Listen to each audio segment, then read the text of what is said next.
ಪ್ರದೇಶವನ್ನು ರಕ್ಷಣೆ ಮಾಡೋದಕ್ಕೆ ವಿಜಯನಗರ ಸಾಮ್ರಾಜ್ಯ ಸ್ಥಾಪನೆ ಆಯ್ತಲ್ಲ, ಅವರು ಆ ಯಲಹಂಕ ಪ್ರದೇಶ ವಶಪಡಿಸಿಕೊಂಡು ಮುಂದೆ ಈ ಯಲಹಂಕದ ಡಾಟಾ ಪ್ರಭುಗಳಿಗೆ ತಮ್ಮ ಅಧಿಕಾರವನ್ನು ಹಸ್ತಾಂತರ ಮಾಡಿ ಆ ಸುತ್ತಮುತ್ತಲಿನ ಪ್ರದೇಶ ನೋಡ್ಕೊಳ್ಳಿಕ್ಕೆ ಹೇಳ್ಕೊಳ್ತಾರೆ. ಈ ರೀತಿಯಾಗಿ ಯಲಹಂಕದ ಒಂದು ಪ್ರದೇಶವನ್ನ ಈ ನಾಡ ಪ್ರಭುಗಳು ಆಳಕ್ಕೆ ಪ್ರಾರಂಭ ಆಯಿತು ಅಂತ ಹೇಳಿ ನಮಗೆ ಕಂಡು ಬರ್ತದೆ. ಇವನ್ನ ನಾವು ನಂತರ ಪೇಶವರು ಈ ಭಾಗದಲ್ಲಿ ಬರ್ತಾರೆ, ನಮ್ಮ ಭಾಗದಲ್ಲಿ. ಇವ ನಮ್ಮಲ್ಲಿ ದೇಶಗತಿಗಳು ಅಂತ ಹೇಳಿ ಕರೀತಾರೆ. ಈ ಕಿತ್ತೂರು ಬಂತಾನೆ ಇತ್ತು, ಅದು ಒಂದು ದೇಶಗತಿ ಇತ್ತು. ಹೀಗೆ ನಮ್ಮ ಭಾಗದಲ್ಲಿ ದೇಶಗತಿಗಳಂತಿದ್ರು. ಆಮೇಲೆ ಇವರಿಗೆ ಸಾಮಂತ ಅರಸರು ಅಂತ ಹೇಳಿ ಕರೀತಿದ್ರು, ಪಾಳೆಗಾರ ಅಂತ ಹೇಳಿ ಕರೀತಿದ್ರು, ಕೆಳಗೆ ನಾಯಕರು ಅಂತ ಹೇಳಿ ಬರ್ತಾರೆ. ಅವರು ಸಹಿತ ವಿಜಯನಗರದ ಅಧೀನ ಅರಸರಾಗಿತ್ತು. ಯಾವುದೇ ವಿಜಯನಗರದ ಅಧೀನ ಅರಸರಿಗೆ ನಾಡಪ್ರಭು ಅಂತ ಹೇಳಿ ಕರೆದಿಲ್ಲ. ಕೇವಲ ಕರ್ನಾಟಕ ಇತಿಹಾಸದಲ್ಲಿ ಕೇವಲ ಯಲಹಂಕದ ಅರಸರಿಗೆ ಮಾತ್ರ ನಾಡಪ್ರಭುಗಳು ಅಂತ ಕರೆದು ಅಂತ ಹೇಳಿ ನಾವು ಕಂಡು ಬರ್ತದೆ. ಇವರು 1728ರವರೆಗೆ ಅಂದ್ರೆ ಸುಮಾರು 345 ವರ್ಷಗಳ ಕಾಲ ಈ ಯಲಹಂಕ ನಾಡಪ್ರಭುಗಳು ಆಳ್ವಿಕೆ ಮಾಡ್ತಾರೆ. ಅದರಲ್ಲಿ ಸುಮಾರು 11 ಅರಸರು ಅಧಿಕಾರ ಮಾಡ್ತಾರೆ. ಇವತ್ತಿನ ಒಂದು ನಾಡಗಳು ಕೆಂಪೇಗೌಡರಲ್ಲ, ಇವರು 1331ರಿಂದ 1597ರವರೆಗೆ ಸುಮಾರು 65 ವರ್ಷಗಳ ಕಾಲ ಸುದೀರ್ಘ ಕಾಲ ಆಳ್ವಿಕೆ ಮಾಡ್ತಾರೆ. ನಾವು ಕರ್ನಾಟಕದ ಇತಿಹಾಸವನ್ನು ತೆಗೆದುಕೊಂಡಾಗ, ಭಾರತ ಇತಿಹಾಸ ತೆಗೆದುಕೊಂಡಾಗ ಕೆಲವು ಜನ ಈ ರೀತಿ ಸುದೀರ್ಘ ಆಡಳಿತ ನಡೆಸಿ ಸರ್ವ ಕ್ಷೇತ್ರಗಳಲ್ಲಿ ಅಭಿವೃದ್ಧಿಯನ್ನು ಮಾಡಿ ಇವತ್ತಿಗೆ ನಮಗೆ ಚಿರಸ್ಮರಣೀಯರಾಗಿದ್ದಾರೆ. ಉದಾಹರಣೆಗೆ 2ನೇ ಪುಲಿಕೇಶಿ ಇರ್ಬೋದು, ಕೃಷ್ಣದೇವಾಯ ಇರ್ಬೋದು, ತಮಗೆಲ್ಲ ಗೊತ್ತಿದೆ. ವಿಷ್ಣುವರ್ಧನ್ ಬೇಕು ಓದಿರಿ, ನಾನು ಕೃಷ್ಣರಾಜ ಒಡೆಯರ್ ಬೇಕು ಓದಿರಿ, ವಿಶ್ವೇಶ್ವರಯ್ಯ ಗೊತ್ತಿದೆ ನಿಮಗೆ, ಮಿರ್ಜಾ ಇಸ್ಮಾಯಿಲ್ ಗೊತ್ತಿದೆ. ಸೊ ಇವತ್ತಿಗೆ ಅವ್ರನ್ನ ಯಾಕೆ ನಾವು ಇತಿಹಾಸ ಪುಸ್ತಕದಲ್ಲಿ ಅವಿಸ್ಮರಣೀಯರಾಗಿದ್ದಾರೆ ಅಂತಂದ್ರೆ, ಅವರು ತಮ್ಮ ಅಲ್ಪಾವಧಿ ಕಾಲದಲ್ಲಿ ಅತ್ಯಂತ ಉಪಯುಕ್ತವಾದ ಕೆಲಸವನ್ನು ಮಾಡಿ ಇವತ್ತಿಗೂ ಸಹಿತ ಅವರು ನಿರಂತರವಾಗಿ ಇರ್ತಕ್ಕಂಥ ಯೋಜನೆಗಳನ್ನು ಅವ್ರು ಮಾಡಿ ಹೋಗಿದ್ದರಿಂದ ಇಂಥ ಮಹಾನ್ ನಾಯಕರನ್ನು ನೆನೆಯುವುದೇ ಒಂದು ದೊಡ್ಡ ಸೌಭಾಗ್ಯ ಅಂತ ಹೇಳಿ ನನ್ಗನ್ಸುತ್ತೆ. ಈ ರೀತಿಯಾಗಿ ಈ ಕೆಂಪೇಗೌಡ ಅನ್ನೋರು ಈ ಯಲಹಂಕ ನಾಡಪ್ರಭುಗಳ ಒಂದು ಮನೆತನದಲ್ಲಿ ಅತ್ಯಂತ ಪ್ರಸಿದ್ಧ ದೊರೆ ಅಥವಾ ರಾಜ. ಸೊ ಇವ್ರು ಏನ್ ಮಾಡ್ತಾರೆ ಅಂತಂದ್ರೆ, ಆಕ್ಚುಲಿ ನಮಗೆ ವಿಜಯನಗರ ಕಾಲದಲ್ಲಿ ಕೃಷ್ಣದೇವರಾಯ ಅಂತ ಹೇಳಿ ಬರ್ತಾರೆ. ಈ ಕೆಂಪೇಗೌಡ ತಂದೆ ಹೆಸರು ಕೆಂಪ ನಂಜೇಗೌಡ ಅಂತೇಳಿ. ಸೊ ಕೃಷ್ಣದೇವರಾಯನ ಕಾಲದಲ್ಲಿಯೇ ಅಮರ ನಾಯಕ ಅಂತ ಒಂದು ಬಿರುದನ್ನು ಪಡೆದುಕೊಂಡು ಕೃಷ್ಣದೇವರಾಯ ಭಾಗವಹಿಸಿದಂತಹ ಯುದ್ಧಗಳಲ್ಲಿ, ಎಸ್ಪೆಷಲಿ ನಾವು ಮೈಸೂರು ಭಾಗದಲ್ಲಿ ಏನು ಕೃಷ್ಣದೇವರಾಯ ದಾಳಿ ಮಾಡಿದ್ರಲ್ಲ, ಉಮ್ಮತ್ತೂರು ದಾಳಿ ಅಂತ ಕೇಳ್ತಾರೆ.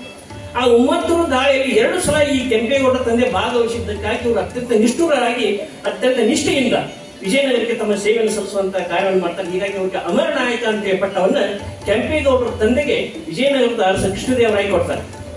ಕೊನೆಗೆ ಕೃಷ್ಣದೇವರಾಯ 1529ರಲ್ಲಿ ತೀರ್ಕೊಂಡು ಹೋಗ್ತಾರೆ. ಇವರ ತಂದೆ ಕೆಂಪ ನಂಜೇಗೌಡ 1531ರಲ್ಲಿ ತೀರ್ಕೊಳ್ತಾರೆ, 2 ವರ್ಷಗಳ ನಂತರ. ಹೀಗಾಗಿ ತಂದೆಯ ಮರಣದ ನಂತರ ಇವರು ಅಧಿಕಾರ ವಹಿಸಿಕೊಂತಾರೆ. ಅದಕ್ಕಿಂತ ಪೂರ್ವದಲ್ಲಿ 1528ರಲ್ಲಿ ಇವರಿಗೆ ಪಟ್ಟಾಭಿಷೇಕವನ್ನು ಮಾಡ್ತಾರೆ. ಕೊನೆಗೆ ಯುವರಾಜ ಅಂತ ಹೇಳಿ ನೇಮಕ ಮಾಡ್ತಾರೆ. ಯುವರಾಜ ನೇಮಕ ಮಾಡುವ ಪದ್ಧತಿ, ವಿದ್ಯಾರ್ಥಿಗಳೇ, ಒಬ್ಬ ರಾಜ ಇದ್ದಾಗ ಎಲ್ಲ ಅಧಿಕಾರವನ್ನು ತಾನೇ ನೋಡ್ಕೊಳ್ಳಿಕ್ಕಾಗುದಿಲ್ಲ. ತನ್ನ ಮಕ್ಕಳಿಗೂ ಸಹಿತ ಒಂದು ಟ್ರೈನಿಂಗ್ ಕೊಡಬೇಕು, ಆಡಳಿತ ತರಬೇತಿ ಕೊಡಬೇಕು ಅನ್ನೋ ಕಾರಣಕ್ಕಾಗಿ ಒಂದು ಯುವರಾಜನನ್ನಾಗಿ ನೇಮಕ ಮಾಡಿ ಆ ರಾಜಧಾನಿಯ ಆಡಳಿತ ನೋಡ್ಕೊಳ್ಳುವಂತ ವ್ಯವಸ್ಥೆಯನ್ನು ಅವ್ರಿಗೆ ಕೊಡ್ತಾನೆ. ಮುಖ್ಯ ಉದ್ದೇಶ ಅಂತಂದ್ರೆ, ಏನಾದ್ರೂ ಅನಿವಾರ್ಯ ಕಾರಣಗಳಿಂದ ಒಬ್ಬ ರಾಜ ಸತ್ತು ಬಿಟ್ರೆ ಆಡಳಿತ ಚುಕ್ಕಾಣಿ ನೀಡಲಿಕ್ಕೆ ಒಬ್ಬ ದಕ್ಷ ವ್ಯಕ್ತಿ ಬೇಕಾಗ್ತದೆ ಅನ್ನೋ ಕಾರಣಕ್ಕಾಗಿ ಈ ಯುವರಾಜನ ನೇಮಕವನ್ನು ಮಾಡೋ ಪದ್ಧತಿ ಬರ್ತದೆ. ಈ ಕಾರಣಕ್ಕಾಗಿ ಕೆಂಪೇಗೌಡರು ಸಹಿತ 1532ರಲ್ಲಿ ಇವ್ರನ್ನ ರಾಜನನ್ನಾಗಿ ಅವರ ತಂದೆ ಮರಣದ ನಂತರ ಇವರು ನೇಮಕ ಆಗ್ತಾರೆ. ಅದೇ ರೀತಿಯಾಗಿ ಕೃಷ್ಣದೇವರಾಯ ನಂತರ ಅಚ್ಯುತರಾಯ ಅಂತ ಹೇಳಿ ರಾಜನಾಗ್ತಾನೆ. ಅವನು ಸಹಿತ ಈ ಕೆಂಪೇಗೌಡರಿಗೆ ಈ ಅಮರ ನಾಯಕತ್ವವನ್ನು ಮುಂದುವರಿಸಿಕೊಂಡು ಇವರು ಯಲಹಂಕದ ನಾಡಿನ ಆಡಳಿತ ನೋಡಿಕೊಳ್ಳಲಿಕ್ಕೆ ಇವರಿಗೆ ಅಧಿಕಾರ ವಹಿಸಿಕೊಡ್ತಾರೆ. ವಿದ್ಯಾರ್ಥಿಗಳೇ, ಇವತ್ತಿನ ಬೆಂಗಳೂರು ಏನಿದೆಯಲ್ಲ, ನೀವು ದಕ್ಷಿಣ ಭಾರತದಲ್ಲಿ ತಮಿಳುನಾಡು ಆಗಿರ್ಬೋದು, ಆಂಧ್ರ ಆಗಿರ್ಬೋದು, ಕೇರಳ ಆಗಿರ್ಬೋದು, ನಮ್ಮ ಕರ್ನಾಟಕ ತೆಗೆದುಕೊಂಡು ನಕ್ಷೆ ನೋಡಿದಾಗ ಬೆಂಗಳೂರು ಅತ್ಯಂತ ಸೆಂಟ್ರಲ್ ಪಾಯಿಂಟ್ ಅಲ್ಲಿ ಬರ್ತದೆ. ಆಮೇಲೆ ಅತ್ಯಂತ ಸಮತಟ್ಟವಾದ ಪ್ರದೇಶದಲ್ಲಿ ಬರ್ತದೆ. ಈ ಕಾರಣಕ್ಕಾಗಿ ಇಡೀ ದಕ್ಷಿಣ ಭಾರತದಲ್ಲಿ ಅತ್ಯಂತ ಪ್ರಮುಖವಾದ ಸ್ಥಾನವನ್ನು ಪಡೆದುಕೊಂಡಂತಹ ಬೆಂಗಳೂರನ್ನ ಒಂದು ನಗರವನ್ನಾಗಿ ನಿರ್ಮಾಣ ಮಾಡಬೇಕಂತ ಹೇಳಿ ಕೆಂಪೇಗೌಡರು ಈ ಅಚ್ಯುತರಾಯನ ಪರ್ಮಿಷನ್ ಕೇಳ್ತಾರೆ. ಯಾಕೆ ಪರ್ಮಿಷನ್ ಯಾಕೆ ಕೇಳಿದ್ರು ಅಂತಂದ್ರೆ, ಆ ನಗರವನ್ನು ನಿರ್ಮಾಣ ಮಾಡ್ಲಿಕ್ಕೆ ಬಹಳಷ್ಟು ಹಣ ಬೇಕಾಗ್ತದೆ. ತನ್ನ ರಾಜ್ಯದ ಕಂದಾಯದಲ್ಲಿ ಸಾಕಾಗದ ಅನ್ನೋ ಕಾರಣಕ್ಕಾಗಿ ಸ್ವತಂತ್ರವಾಗಿ ಆ ರಾಜ್ಯವನ್ನು ನಗರವನ್ನು ನಿರ್ಮಾಣ ಮಾಡಬೇಕಂತ ಹೇಳಿ ಅಚ್ಯುತರಾಯನ ಒಂದು ಪರ್ಮಿಷನ್ ಕೇಳ್ತಾರೆ.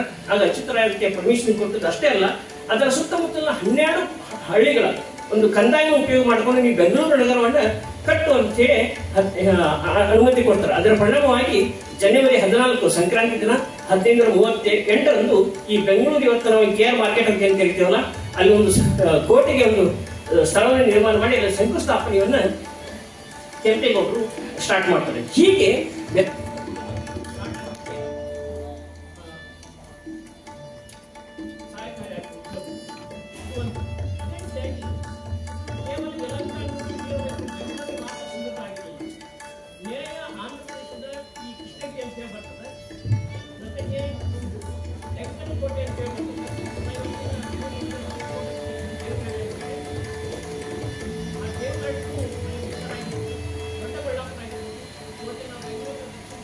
ಹೊಸಕೋಟೆ ಅಂತೇಳಿ ಬರ್ತದ, ಆ ಹೊಸಕೋಟೆ ಭಾಗ ಆಗಿರ್ಬೋದು, ಇವತ್ತಿನ ನೆಲಮಂಗಲ ಆಗಿರ್ಬೋದು. ಹೀಗೆ ನೆಲಮಂಗಲ ತಾಲೂಕು, ದೊಡ್ಡಬಳ್ಳಾಪುರ, ಮಾಗಡಿ, ಚನ್ನಪಟ್ಟಣ, ದೇವನಹಳ್ಳಿ, ಧರ್ಮಪುರಿ ಜಿಲ್ಲೆ, ಆಂಧ್ರ ಪ್ರದೇಶ ಧರ್ಮಪುರಿ ಜಿಲ್ಲೆ, ಕೃಷ್ಣಗಿರಿ ಆಂಧ್ರ ಪ್ರದೇಶದಲ್ಲಿ ಬರ್ತದೆ. ಆಮೇಲೆ ಡಂಕನಕೋಟೆ, ಈ ಎಲ್ಲಾ ಪ್ರದೇಶವನ್ನು ಒಳಗೊಂಡಂತ ಒಂದು ಯಲಹಂಕ ಪ್ರದೇಶ, ವಿಶಾಲವಾದ ಪ್ರದೇಶವನ್ನು ಹೊಂದಿರ್ತದೆ. ಅದರ ಒಂದು ಆಳ್ವಿಕೆಯನ್ನು ಕೆಂಪೇಗೌಡ ಅತ್ಯಂತ ಯಶಸ್ವಿಯಾಗಿ ಮಾಡ್ತಾರೆ. ಸೊ ಈ ಮನೆತನ ಒಟ್ಟು 386 ವರ್ಷಗಳ ಕಾಲ ಸುದೀರ್ಘ ಆಡಳಿತ ನಡೆಸಿ ಕೊನೆಗೆ 1528ರಲ್ಲಿ ಇವತ್ತಿನ ಮೈಸೂರು ಅರಸರು ಏನ್ ಮಾಡ್ತಾರಲ್ಲ, ಇವರು ಹೆಚ್ಚು ಪ್ರಾಬಲ್ಯರಾಗಿದ್ದರಿಂದ, ಅನೇಕ ಯುದ್ಧಗಳಲ್ಲಿ ಇವರು ತೊಡಗಿದ್ದರಿಂದ ಇವರಿಗೆ ಅವ್ರ ಜೊತೆಗೆ ಸ್ಪರ್ಧೆ ಮಾಡ್ಲಿಕ್ಕೆ ಆಗುದಿಲ್ಲ. ಕೊನೆಗೆ 1728ರಲ್ಲಿ ಈ ಒಂದು ಸಾಮ್ರಾಜ್ಯ ಏನಿದೆಯಲ್ಲ, ಇದು ಮೈಸೂರು ಅರಸರ ಸಂಸ್ಥಾನದಲ್ಲಿ ವಿಲೀನಗೊಂಡು ಒಂದು ಬೆಂಗಳೂರು ಬೆಳವಣಿಗೆ ಆಗಿಕ್ಕೆ ಅದು ಸಹಿತ ಸಹಕಾರಿ ಆಗ್ತದೆ. ಆಮೇಲೆ ಯಾಕೆ ಇವತ್ತು ನಾವು ಕೆಂಪೇಗೌಡರಿಗೆ ಬೆಂಗಳೂರು ನಿರ್ಮಾಣ ಮಾಡ್ಬೇಕಂತ ಈ ರೀತಿ ಮನೋಭಾವನೆ ಬಂತಂತಂದ್ರೆ, ತಮ್ಮ ತಂದೆಯ ಕಾಲದಲ್ಲಿ ಹಂಪಿಯ ವಿಜಯನಗರದ ರಾಜಧಾನಿ ಆದ ಹಂಪಿಗೆ ಹೋಗ್ತಾ ಇದ್ರು ಮೇಲಿಂದ ಮೇಲೆ. ಸೊ ಹೀಗಾಗಿ ಹಂಪಿ ಪಟ್ಟಣ ಅವತ್ತು ಇವತ್ತಿನ ಬೆಂಗಳೂರಿಗಿಂತ ಹೆಚ್ಚು ದೊಡ್ಡ ಪ್ರಮಾಣದಲ್ಲಿ ಬೆಳೆದಿತ್ತು. ಅಲ್ಲೇ ವಿದೇಶಿ ವರ್ತಕರು ಬರ್ತಾ ಇದ್ರು, ವಿದೇಶಿ ಪ್ರವಾಸಿಗರು ಬರ್ತಾ ಇದ್ರು. ನಾವೇನ ಅನೇಕ ಮಾರಾಟ ವಸ್ತುಗಳು ಅದು ನಡೀತಾ ಇತ್ತು. ಅಲ್ಲಿ ಸುಮಾರು ನಿಮಗೆ 5-6 ಏರಿಯಾಗಳು ಬರ್ತವೆ. ಕೃಷ್ಣಾಪುರ ಅಂತ ಬರ್ತದೆ, ವಿರೂಪಾಕ್ಷಪುರ ಅಂತ ಬರ್ತದೆ, ರಾಮಚಂದ್ರಪುರ ಅಂತ ಬರ್ತದೆ, ವಿಜಯ ವಿಠಲಪುರ ಅಂತ ಬರ್ತದೆ. ಅಲ್ಲೆಲ್ಲ ವಾರದ ಬೇರೆ ಬೇರೆ ಸಂಖ್ಯೆ ನಡೀತಾ ಇತ್ತು. ಅದೇ ರೀತಿ ಮಾದರಿಯಲ್ಲಿ ಈ ಬೆಂಗಳೂರನ್ನ ನಿರ್ಮಾಣ ಮಾಡಬೇಕಂತ ಒಂದು ಸ್ಫೂರ್ತಿ ಕೆಂಪೇಗೌಡರಿಗೆ ಹಂಪಿ ನೋಡದ ಬಂತಂತೇಳಿ ನಮ್ಮ ಇತಿಹಾಸ ಮೂಲಕ ಕಂಡು ಬರ್ತದೆ. ಸೊ ಈ ರೀತಿಯಾಗಿ ಇವತ್ತು ನಾವು ಯಾರಾದ್ರೂ ಹಂಪಿಗೆ ಹೋದ್ರೆ ಅಮರ ನಾಯಕರ ಅರಮನೆ ಅಂತಿದೆ. ಈ ರೀತಿಯಾಗಿ ಈ ಅಮರ ನಾಯಕತ್ವವನ್ನು ಅನೇಕ ಜನರಿಗೆ ಕೊಟ್ಟಿದ್ರು. ಅವರೆಲ್ಲ ಹಂಪಿ ಅಲ್ಲಿ ಆಚರಿಸತಕ್ಕಂಥ ದಸರಾ ಬೇಕು ಅಂತ ಅವರೆಲ್ಲ ಇಳ್ಕೊಳ್ಳಿಕ್ಕೆ ವಾಸ್ತವಕ್ಕೆ ಅವರಿಗೆ ಆ ಅರಮನೆಯನ್ನು ಕೊಡ್ತಾ ಇದ್ರು ಅನ್ನೋದು ನಮಗೆ ಈ ದಾಖಲೆಯಿಂದ ಕಂಡು ಬರ್ತದೆ. ಈ ಕಾರಣಕ್ಕಾಗಿ ಬೆಂಗಳೂರಿನ ನಿರ್ಮಾಣ ಮಾಡುವಂತ ಕನಸನ್ನ ಕೆಂಪೇಗೌಡರು ಕಂಡರು. ಒಂದು ವಿಶೇಷತೆ ಏನಂತಂದ್ರೆ, ಮಧ್ಯಕಾಲೀನ ಇತಿಹಾಸದಲ್ಲಿ ನಾವು ಬಿಜಾಪುರ ನೋಡ್ಬೋದು, ಬೀದರ್ ನೋಡ್ಬೋದು, ಅಥವಾ ಗುಲ್ಬರ್ಗ ನೋಡ್ಬೋದು, ದೆಹಲಿ ನೋಡ್ಬೋದು, ಅದೇ ರೀತಿ ಹಂಪಿ, ಇವನ್ನೆಲ್ಲ ನೋಡಿದಾಗ ಪ್ರತಿಯೊಂದು ಊರನ್ನ ಹೊರಗಡೆ ನಾವು ಹೋಗಬೇಕಾದ್ರೆ ಕೆಲವೊಂದು ದ್ವಾರಗಳಂತೇಳಿ ಕರೀತಾರೆ. ಈಗ ನಾವು ಕೆಂಪುಕೋಟೆಗೂ ಸಹಿತ ಲಾಹೋರ್ ಗೇಟ್ ಅಂತಿದೆ, ಕಾಶ್ಮೀರಿ ಗೇಟ್ ಅಂತದ, ಆಗ್ರಾ ಗೇಟ್ ಅಂತದ. ಅದೇ ರೀತಿ ನಾವು ಹಂಪಿಗೊಂದು ಸಹಿತ ಅವು ಬೇರೆ ಬೇರೆ ಉದಯಗಿರಿ ಗೇಟ್ ಅಂತ ಹೇಳಿ ಬರ್ತದೆ. ಆಮೇಲೆ ಈ ರೀತಿಯಾಗಿ ಬೇರೆ ಬೇರೆ ಊರುಗಳಿಗೆ ಹೋಗ್ತಾರ ಅಲ್ಲಿ ಗೇಟ್ ಅಂತ ಹೇಳಿ ಬರ್ತಾವ. ಅದರ ಒಂದು ಮಾದರಿಯಲ್ಲಿ ಕೆಂಪೇಗೌಡರು ಬೆಂಗಳೂರು ಕೋಟೆಯನ್ನು ಕಟ್ಟಬೇಕಾದ್ರೆ 2 ತೀರ್ಮಾನ ಮಾಡ್ತಾರೆ. ರಾಜ ಪರಿವಾರ ವರ್ಗದವರಿಗೆ ಒಂದು ಕೋಟೆ ಬೇಕು, ಪ್ರಜೆಗಳಿಗಾಗಿ ಒಂದು ಪೇಟೆ ಬೇಕಂತ ತೀರ್ಮಾನ ಮಾಡ್ತಾರೆ. ಇವತ್ತು ನೀವು ಯಾರಾದ್ರೂ ಬೆಂಗಳೂರಿಗೆ ಹೋದ್ರೆ ಅಥವಾ ಬೆಂಗಳೂರಿನ ಒಂದು ನಕ್ಷೆ ತೆಗೆದು ನೋಡಿದ್ರೆ ನಿಮಗೆ ಕೇರ್ ಮಾರ್ಕೆಟ್ ಅಂತ ಕಂಡು ಬರ್ತದೆ. ಅಲ್ಲಿ ವಿಕ್ಟೋರಿಯಾ ಹಾಸ್ಪಿಟಲ್ ಅದ. ವಿಕ್ಟೋರಿಯಾ ಹಾಸ್ಪಿಟಲ್ ಎಂಟರ್ ಆಗ್ಬೇಕಾದ್ರೆ ಒಂದು ಕೋಟೆಯ ಒಂದು ಅವಶೇಷ ಇವತ್ತಿನ ಸುಸ್ಥಿತಿಯಲ್ಲಿದೆ. ಅದು ಆಕ್ಚುಲಿ ಒರಿಜಿನಲ್ ಕೋಟೆಯ ಒಂದು ಬಾಗಿಲು. ಅದರ ಪಕ್ಕದಲ್ಲಿ ನಮಗೆ ಇವತ್ತು ವೆಂಕಟರಮಣ ದೇವಾಲಯ ಅಂತ ಕಂಡು ಬರ್ತದೆ. ಅದು ಮೊದಲು ಶಿವನ ದೇವಾಲಯ ಇತ್ತು. ಅದರ ಪಕ್ಕದಲ್ಲಿ ಒಂದು ಹಜಾರ ಇತ್ತು. ಹಜಾರ ಏನಪ್ಪಾ ಅಂತಂದ್ರೆ ಯಲಹಂಕ ನಾಡಪ್ರಭುಗಳು ನಡ್ತಕ್ಕಂಥ ಒಂದು ರಾಜ ದರ್ಬಾರ ಅದ. ಅದರ ಪಕ್ಕದಲ್ಲಿ ಇವತ್ತು ನಮ್ಗೇನಾಗಿದೆ, ಟಿಪ್ಪು ಸುಲ್ತಾನ್ ಕಟ್ಟಿದ ಅರಮನೆ ಇದೆ. ಆ ಅರಮನೆಯೇ ಮೊದಲು ಈ ಮೈಸೂರು ಯಲಹಂಕ ಪ್ರಭುಗಳ ಒಂದು ಅರಮನೆ ಆಗಿತ್ತು, ಇಟ್ಟಿಗೆಯಿಂದ ಅರಮನೆ ಆಗಿತ್ತು. ನಂತರ ಟಿಪ್ಪು ಸುಲ್ತಾನ್ ಅಧಿಕಾರಕ್ಕೆ ಬಂದಾಗ, ಹೈದರಾಲಿ ಅಧಿಕಾರಕ್ಕೆ ಬಂದಾಗ ಅದನ್ನ ಅತ್ಯಂತ ತೆಂಗಿನ ಕಟ್ಟಿಗೆಯನ್ನು ಯೂಸ್ ಮಾಡಿ ಅದನ್ನ ಅತ್ಯಂತ ಭವ್ಯವಾಗಿ ಸುಂದರವಾಗಿ ಕಟ್ಟಿದ್ರೆ ಇವತ್ತು ಅತ್ಯಂತ ಸುಸ್ಥಿತಿಯಲ್ಲಿ ಇದೆ. ಸೊ ಈ ರೀತಿಯಾಗಿ ಈ ಬೆಂಗಳೂರು ಅರಮನೆಯ ಒಂದು ಇದು ಬರ್ತದೆ. ಜೊತೆಗೆ ನಾವು ಇವತ್ತಿನ ಮೆಜೆಸ್ಟಿಕ್ ಅಂತ ಏನು ಕರಿತೀವಲ್ಲ, ಆ ಏರಿಯಾ ಆಗಿರ್ಬೋದು, ಮೈಸೂರು ಬ್ಯಾಂಕ್ ಸರ್ಕಲ್ ಏರಿಯಾ ಆಗಿರ್ಬೋದು, ಇಲ್ಲಿ ಕೆಲವು ದ್ವಾರಗಳನ್ನು ನಿರ್ಮಾಣ ಮಾಡ್ತಾರೆ. ಅವಕ್ಕೆ ಅಲಸೂರು ದ್ವಾರ ಅಂತ ಹೇಳಿ ಕರೀತಾರೆ. ಅಲಸೂರು ಅಂತ ಒಂದು ಊರದ, ಯಲಹಂಕ ದ್ವಾರ ಅಂತದೆ, ಯಲಹಂಕಕ್ಕೆ ಹೋಗುವಂತ ಒಂದು ರಸ್ತೆ, ಅದೇ ರೀತಿ ಮೈಸೂರು ಹೋಗುವಂತ ಒಂದು ರಸ್ತೆ. ಹೀಗೆ 4 ದ್ವಾರಗಳನ್ನು ನಿರ್ಮಾಣ ಮಾಡಿ ಆ ಪೇಟೆಗಳನ್ನ ಕಟ್ಟುವಂತ ಕೆಲಸವನ್ನ ಈ ಕೆಂಪೇಗೌಡರು ನಿರ್ಮಾಣ ಮಾಡ್ತಾರೆ. ಸೊ ಇದು ಒಂದು. ಜೊತೆಗೆ ಇವರು ಬೆಂಗಳೂರು ನಿರ್ಮಾಣ ಮಾಡಲಿಕ್ಕೆ ಮುಖ್ಯ ಕಾರಣ ಅಂತಂದ್ರೆ, ಅವತ್ತು ದಕ್ಷಿಣ ಭಾರತದ ಎಲ್ಲ ಪ್ರಕಾರದ ಹಣ್ಣು ಹಂಪಲುಗಳಾಗಿರ್ಬೋದು, ಬೆಳೆಗಳಾಗಿರ್ಬೋದು ಇಡೀ ದಕ್ಷಿಣ ಭಾರತದಲ್ಲಿ ಬೆಳಿತಾ ಇತ್ತು. ಬೆಂಗಳೂರು ಮುಖಾಂತರ ಹೊನ್ನಾವರದಿಂದ ಅದನ್ನ ರಫ್ತು ಮಾಡ್ತಾ ಇತ್ತು. ಹೀಗಾಗಿ ಇವತ್ತು ನಾವೇನಾದ್ರೂ ಬೆಂಗಳೂರಿಂದ ಶಿವಮೊಗ್ಗ ಕೊಂಡ್ರೆ ಬೆಂಗಳೂರು ಶಿವಮೊಗ್ಗ ರೋಡ್ ಅನ್ನೋದು ಅದಕ್ಕೆ ಬೆಂಗಳೂರು ಹೊನ್ನಾವರ ರೋಡ್ ಅಂತ ಹೇಳಿ ಕರೀತಾರೆ. ಹೊನ್ನಾವರ ಶಿವಮೊಗ್ಗದ ನಂತರ. ಹೀಗಾಗಿ ಆ ಹೊನ್ನಾವರದ ಮುಖಾಂತರ ಬೆಂಗಳೂರಿಂದ ತುಮಕೂರು, ತುಮಕೂರಿಂದ ಶಿವಮೊಗ್ಗ, ಶಿವಮೊಗ್ಗದಿಂದ ಹೊನ್ನಾವರಕ್ಕೆ ಹೋಗಿ ಹೊನ್ನಾವರದ ಬಂದರು ಮುಖಾಂತರ ವಿದೇಶಗಳಿಗೆ ವಸ್ತು ರಫ್ತಾಗ್ತಾ ಇತ್ತು. ಹೀಗೆ ದಕ್ಷಿಣ ಭಾರತದ ಪ್ರಮುಖ ವಸ್ತುಗಳಿಗೆ ಅತ್ಯಂತ ಪ್ರಮುಖವಾದ ವ್ಯಾಪಾರ ಕೇಂದ್ರ ಸ್ಥಾನ ಯಾವುದಾಗಿತ್ತು ಅಂದ್ರೆ ಬೆಂಗಳೂರಾಗಿತ್ತು. ಹೀಗಾಗಿ ಬೆಂಗಳೂರನ್ನ ಈ ರೀತಿ ಆಮೇಲೆ ವೃತ್ತಿಗಾಗಿ ನಾವು ಹೇಳ್ತೀವಿ 64 ವೃತ್ತಿಗಳನ್ನ ಕೆಂಪೇಗೌಡ ಐಡೆಂಟಿಫೈ ಮಾಡಿ ಆ ಪ್ರತಿಯೊಂದು ಕುಶಲ ಕರ್ಮಿಗಳಿಗೆ ಅನುಕೂಲ ಆಗಲಿ ಅಂತ ಹೇಳಿ ಆ ಪೇಟೆಗಳನ್ನ ಸೃಷ್ಟಿ ಮಾಡಿದ್ರು. ಉದಾಹರಣೆಗೆ ಹತ್ತಿಪೇಟೆ ಅಂತ ಬರ್ತಾರೆ, ಹರಳೆಪೇಟೆ ಅಂತ ಕರೀತಾರೆ, ಅಕ್ಕಿಪೇಟೆ ಅಂತ ಕರೀತಾರೆ, ರಾಗಿಪೇಟೆ ಅಂತ ಕರೀತಾರೆ, ಚಿಕ್ಕಪೇಟೆ, ಬಳೆಪೇಟೆ. ಇವತ್ತಿಗೂ ಸಹಿತ ಈ ಹೆಸರುಗಳು ಬೆಂಗಳೂರಲ್ಲಿ ಅಸ್ತಿತ್ವದಿದ್ದಾವೆ. ಅನೇಕ ಹೆಸರುಗಳು ಕಣ್ಮರೆಯಾಗಿದ್ದಾವೆ. ಅದೇ ರೀತಿ ಜನಾಂಗದ ಮುಖಾಂತರ ಸಹಿತ ಕೆಲವೊಂದು ಹೆಸರುಗಳಿದ್ದಾವೆ. ಸುಲ್ತಾನ್ ಪೇಟೆ ಅಂತ ಬರ್ತದೆ, ತಿರುಳರ ಪೇಟೆ ಅಂತ ಬರ್ತದೆ, ಕುಂಚಿಕ್ಕರ ಪೇಟೆ ಅಂತ ಬರ್ತದೆ, ಕೊಂಟ್ರ ಪೇಟೆ ಅಂತ ಬರ್ತದೆ. ಹೀಗೆ ಈ ಮಾಡಿದ ಮುಖ್ಯ ಉದ್ದೇಶ ಏನಪ್ಪಾ ಅಂತಂದ್ರೆ, ಒಂದು ಸಮಾಜದಲ್ಲಿ ಬೇರೆ ಬೇರೆ ಕುಶಲಕರ್ಮಿಗಳು ಬೇಕಾಗ್ತಾರೆ. ಅದು ಕಂಬಾರ ಇರ್ಬೋದು, ಕುಂಬಾರ ಇರ್ಬೋದು, ಚಮ್ಮಾರ್ ಇರ್ಬೋದು, ಆಮೇಲೆ ಬಡಗಿರಿ ಇರ್ಬೋದು, ಈ ಎಲ್ಲ ಕುಶಲ ಕರ್ಮಿಗಳನ್ನು ಬೆಳೆಸಬೇಕು ಅನ್ನೋ ಕಾರಣಕ್ಕಾಗಿ ಅವರಿಂದ ಉಪಯೋಗ ಪಡ್ಕೋಬೇಕು ಅನ್ನೋ ಕಾರಣಕ್ಕಾಗಿ ಪೇಟೆಗಳನ್ನು ಮಾಡಿದ, ಅವರಿಗೆ ಅಲ್ಲೇ ಜಾಗವನ್ನು ಕೊಟ್ಟ, ಜೊತೆಗೆ ಅಲ್ಲಿ ಮಾರಾಟ ಮಾಡುವಂತ ವ್ಯವಸ್ಥೆಯನ್ನು ಸಹಿತ ಕೆಂಪೇಗೌಡರು ಮಾಡಿದ್ರು ಅನ್ನೋದು ನಮಗೆ ಕಂಡು ಬರ್ತದೆ. ಅದೇ ರೀತಿ ಉಪ್ಪಾರಪೇಟೆ ಅಂತೇಳಿ ಬರ್ತದೆ. ಆಮೇಲೆ ಬೋವಿ ಜನಾಂಗ, ವಿಶೇಷವಾಗಿ ಬೋವಿಗಳಂತಂದ್ರೆ ಈ ಕಟ್ಟಡ ನಿರ್ಮಾಪಕರು. ಇವತ್ತು ಸಹಿತ ನಿಮಗೆ ಬೆಂಗಳೂರಲ್ಲಿ ಈ ಬೋವಿ ಹೆಸರಿಂದ ಅನೇಕ ಊರುಗಳಿದ್ದಾವೆ. ಸೊ ಈ ರೀತಿಯಾಗಿ ಆಮೇಲೆ ಕೇವಲ ಕರ್ನಾಟಕ ಅಷ್ಟ ಅಲ್ಲ, ತಮಿಳುನಾಡು, ಆಂಧ್ರ ಪ್ರದೇಶ, ಮಹಾರಾಷ್ಟ್ರ ಮತ್ತು ಗುಜರಾತ್ ಅಂದ ಸಹಿತ ವರ್ತಕರು ಬಂದು ಇಲ್ಲಿ ನೆಲೆಸಿದ್ರು ಅನ್ನೋದು ನಮಗೆ ಸಾಕಷ್ಟು ಗೊತ್ತಾಗುತ್ತೆ. ಇವತ್ತು ಸಹಿತ ಮಾರವಾಡಿಗಳು ಅವೆನ್ಯೂ ರೋಡ್ ನಲ್ಲಿ ಇರತಕ್ಕಂಥ ಎಲ್ಲ ಪ್ರಮುಖ ಅಂಗಡಿಗಳು ಇವತ್ತು ಮಾರವಾಡಿ ಅಂತ ಹೇಳಿದೆ. ಅಲ್ಲಿ BVK ಅಯ್ಯಂಗಾರ್ ರಸ್ತೆ ಅಂತೇಳಿ ಬರ್ತದೆ. ಹೀಗಾಗಿ ಅವೆನ್ಯೂ ರಸ್ತೆ ಮತ್ತು BVK ಅಯ್ಯಂಗಾರ್ ರೋಡ್ ರಸ್ತೆ ಏನಿದೆಯಲ್ಲ, ಇದು ನೇರವಾಗಿ ಅರಮನೆಗೆ ಸಂಪರ್ಕ ಕಲ್ಪಿಸುವಂತಹ ಪ್ರಮುಖ ರಸ್ತೆಗಳಾಗಿದ್ದು, ಇದು ಸಹಿತ ಇವತ್ತು ಪ್ರಮುಖ ವ್ಯಾಪಾರ ಕೇಂದ್ರವಾಗಿದೆ. ಇದು ಒಂದು. ಕೆಂಪೇಗೌಡರಿಗೆ ನಾವು ವಿಜಯನಗರ ಕಾಲದಲ್ಲಿ ಕೆರೆಗಳಿಗೆ ಮತ್ತು ಬಾವಿಗಳಿಗೆ ಹೆಚ್ಚು ಆದ್ಯತೆಯನ್ನು ಕೊಟ್ಟಿದ್ವಿ. ಕೆಲವು ಶಾಸನ ನೋಡ್ತೇವೆ, ರಾಜನ ಪ್ರಮುಖ ಕರ್ತವ್ಯ ಏನಪ್ಪಾ ಅಂತಂದ್ರೆ ಕೆರೆಗಳನ್ನು ಕಟ್ಟಿಸುವುದು ಮತ್ತು ಬಾವಿಗಳನ್ನು ತೋಡಿಸುವುದು. ಯಾಕಂತಂದ್ರೆ ಬೆಂಗಳೂರು ಸಮುದ್ರ ಮಟ್ಟದಿಂದ ದೂರ ಇದ್ದಿದ್ದರಿಂದ, ಆಮೇಲೆ ಇಲ್ಲಿ ಅಂತರ್ಜಲ ಮಟ್ಟ, ಈ ಯಾವುದೇ ನದಿ ಇಲ್ಲ, ಕೇವಲ ಒಂದೇ ಒಂದು ವೃಷಭಾವತಿ ನದಿ ಅಂತ ಇವತ್ತಿದೆ ನಮಗೆ. ಪಾಲಾರ್ ನದಿ ಇನ್ನೊಂದು ಸ್ವಲ್ಪ ದೂರ ಆಗುತ್ತೆ. ಹೀಗಾಗಿ ಇಲ್ಲಿ ನದಿ ಜಲ ಸಂಪನ್ಮೂಲವನ್ನು ಹೆಚ್ಚಿಸಬೇಕನ್ನೋ ಕಾರಣಕ್ಕಾಗಿ ಈ ಕೆರೆಗಳನ್ನು ಮತ್ತು ಬಾವಿಗಳನ್ನು ಕಟ್ಟಿಸಬೇಕಂತ ಒಂದು ಕಾರ್ಯಕ್ಕೆ ಈ ಕೆಂಪೇಗೌಡರು ಹೆಚ್ಚಿನ ಒಂದು ಆದ್ಯತೆಯನ್ನು ಕೊಟ್ಟರು. ಈ ಕಾರಣಕ್ಕಾಗಿ ಬೆಂಗಳೂರಿನಲ್ಲಿ ಅನೇಕ ಕೆರೆಗಳಿವೆ. ಇವತ್ತೆಲ್ಲ ನಾವು ಮುಚ್ಚಿ ಹೋಗಿದ್ದು ನೋಡ್ತೇವೆ, ಅಲ್ಲಿ ಬಡಾವಣೆಗಳಾಗಿದ್ದು ನೋಡ್ತೇವೆ. ಮೊದಲನೇ ಹೇಳ್ಬೇಕಂದ್ರೆ ನಾವು ಬೆಂಗಳೂರು ಹೋದ್ರೆ ಅಲ್ಲಿ ರೈಲ್ವೆ ಸ್ಟೇಷನ್ ಎದುರುಗಡೆ ಬಸ್ ಸ್ಟ್ಯಾಂಡ್ ಬರ್ತದೆ, ಮೆಜೆಸ್ಟಿಕ್ ಬಸ್ ಸ್ಟ್ಯಾಂಡ್ ಅಂತ ಕರೀತಾರೆ, ಮೆಜೆಸ್ಟಿಕ್ ಅಂತ ಕರೀತಾರೆ. ಅಲ್ಲಿ ಒಂದು ಧರ್ಮಾವತಿ ಕೆರೆ ಅಂತಿತ್ತು. ಆ ಕೆರೆಯನ್ನು ವ್ಯವಸ್ಥಿತವಾಗಿ ಮುಚ್ಚಿ ಇವತ್ತು ನಮಗೆ ಬಸ್ ಸ್ಟ್ಯಾಂಡ್ ಅಂತ ಮಾಡಿದ್ದಾರೆ. ಅದೇ ರೀತಿ ಕೆಂಪಾಂಬುದಿ ಕೆರೆ ಅಂತೇಳಿ ಮಲೆಸಂದ್ರದಲ್ಲಿ ಬರ್ತದೆ, ಹಲಸೂರು ಕೆರೆ ಅಂತೇಳಿ ಬರ್ತದೆ, ಸಂಪಂಗಿ ರಾಮನಗರ ಕೆರೆ ಅಂತೇಳಿ ಬರ್ತದೆ. ಇವತ್ತು ಹೆಬ್ಬಾಳಕ್ಕೆ ಹೋಗ್ಬೇಕಾದ್ರೆ ನಾವು ಒಂದು ಅಂತಾರಾಷ್ಟ್ರೀಯ ವಿಮಾನದಲ್ಲಿ ಹೋಗ್ಬೇಕಾದ್ರೆ ಒಂದು ಹೆಬ್ಬಾಳ ದೊಡ್ಡ ಕೆರೆ ಇದೆ, ಅದು ಆಕ್ಚುಲಿ ಅದಕ್ಕಿಂತ ಮುಂಚೆ ಇತ್ತು. ಹೀಗೆ ಅನೇಕ ಕೆರೆಗಳನ್ನ ಒಂದು ವೈಜ್ಞಾನಿಕ ಜ್ಞಾನವನ್ನು ಹೆಂಗೆ ಉಪಯೋಗ ಮಾಡ್ಕೊಂಡ್ರೆ ಅಂತಂದ್ರೆ, ಇವತ್ತು ಕರ್ನಾಟಕದಲ್ಲಾಗಲಿ ಭಾರತದಲ್ಲಾಗಲಿ ಈ ವ್ಯವಸ್ಥೆ ಇಂದಿಗೂ ಇಲ್ಲ ಅನ್ಸುತ್ತೆ ನಮಗೆ. ನಾವು ನದಿಗಳ ಜೋಡಣೆಗಳ ಬಗ್ಗೆ ಕೇಳ್ತೇವೆ, ಆದ್ರೆ ಕೆಂಪೇಗೌಡರ ಕಾಲದಲ್ಲಿ ಒಂದು ಕೆರೆಯಿಂದ ತುಂಬಿ ಮಳೆಗಾಲದಲ್ಲಿ ಆ ನೀರು ಕೆರೆಯ ಕೋಡಿ ಹೊಡೆದು ಆ ನೀರು ವೇಸ್ಟ್ ಆಗಬಾರ್ದಂತೆ ಅಲ್ಲಿಂದ ಮುಂದಿನ ಕೆರೆಗೆ ನೀರು ಹೋಗಿ ಬೀಳ್ಬೇಕದು. ಹೀಗೆ ಆ ಕೆರೆಗಳನ್ನ ತುಂಬುವಂತ ಕೆಲಸವನ್ನು ಮಾಡಿ ಕೊನೆಯ ನೀರು ವೃಷಭಾರ ನದಿಗೆ ಹೋಗಿ ಅದು ಮುಂದೆ ಕಾವೇರಿ ನದಿಗೆ ಹೋಗುವಂತ ವ್ಯವಸ್ಥೆಯನ್ನ ಈ ಕೆಂಪೇಗೌಡರು ಮಾಡಿದ್ರು ಅನ್ನೋದು ಗೊತ್ತಾಗುತ್ತೆ. ಅಂದ್ರೆ ವೈಜ್ಞಾನಿಕ ಮನೋಭಾವನೆ ಯಾವ ರೀತಿ ಕೆಂಪೇಗೌಡರು ಹೊಂದಿದ್ರು ಅನ್ನೋದು ನಮಗೆ ಈ ಕೆರೆಗಳ ನಿರ್ಮಾಣದಿಂದ ಗೊತ್ತಾಗುತ್ತೆ. ಕೆರೆ ಕಟ್ಟುವ ಉದ್ದೇಶ ಕೇವಲ ನೀರಿಗಷ್ಟ ಅಲ್ಲ, ಅಂತರ್ಜಲವನ್ನು ಹೆಚ್ಚಿಸುವುದು, ಜೊತೆಗೆ ಬಾವಿಗಳನ್ನು ಸಹಿತ ನಿರ್ಮಾಣ ಮಾಡಿದಾಗ ಅದನ್ನು ಕಂಪಲ್ಸರಿ ಮಾಡಿದ್ರು. ಇವತ್ತು ನಾವು ಮಲ್ಲೇಶ್ವರ ಬಸವನಗುಡಿ ಅಂತ ಹೇಳ್ತೀವಲ್ಲ, ಅಲ್ಲಿ ಮನೆ ಕಟ್ಟಬೇಕಾದ್ರೆ ಕಂಪಲ್ಸರಿ ಪ್ರತಿಯೊಬ್ಬರು ತಮ್ಮ ಮನೆಯಲ್ಲಿ ಒಂದು ಬಾವಿ ಇರಬೇಕು, 2 ತೆಂಗಿನ ಮರ ಇರ್ಬೇಕಂತ ಹೇಳ್ತಾ ಇದ್ರು. ಸೊ ಈ ರೀತಿಯಾಗಿ ಇವತ್ತು ಯಾಕೆ ನಮಗೆ ಬೆಂಗಳೂರು ಮತ್ತು ಮೈಸೂರು ಅತ್ಯಂತ ಸುಂದರವಾದ ನಗರಗಳ ಕಾಣ್ತಾವ ಅಂತಂದ್ರೆ, ಅತ್ಯಂತ ಪ್ರಾಚೀನ ಮಧ್ಯಕಾಲದಲ್ಲೂ ಸಹಿತ ಈ ಒಂದು ಯೋಜನೆ ಇತ್ತು. ನಮ್ಮ ಈ ಭಾಗದಲ್ಲಿ ಒಂದು ನೀರಿನ ಕೊರತೆಯಿಂದಾಗಿ ನಮ್ಮಲ್ಲಿ ಈ ರೀತಿ ಕೆರೆಗಳಿಲ್ಲ. ನಮ್ಗೆ ಕೇವಲ ಉಣಕಲ್ ಕೆರೆ ಇದೆ, ಈ ಕಡೆ ನೋಡಿದ್ರೆ ಕೆರೆ ಕಾಣ್ತದೆ.